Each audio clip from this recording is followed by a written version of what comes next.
சிறியே, உன் விசுவாசம் பெரிது, நீ விரும்புகிறபடி உனக்கு ஆகக் கடவது. பரிசுத்த மத்தேயு எழுதின சுவிசேஷம் 15ஆம் அதிகாரம் 28வது வசனம்.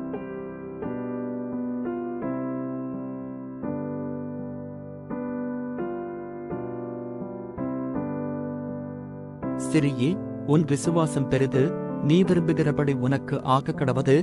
பரிசுத்த மத்தேயு எழுதின சுவிசேஷம் 15ஆம் அதிகாரம் 28வது வசனம்.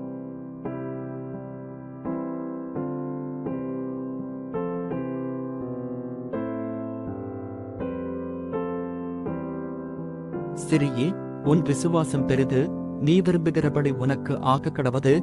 பரிசுத்த மத்தேயு எழுதின சுவிசேஷம் 15ஆம் அதிகாரம் 28வது வசனம்.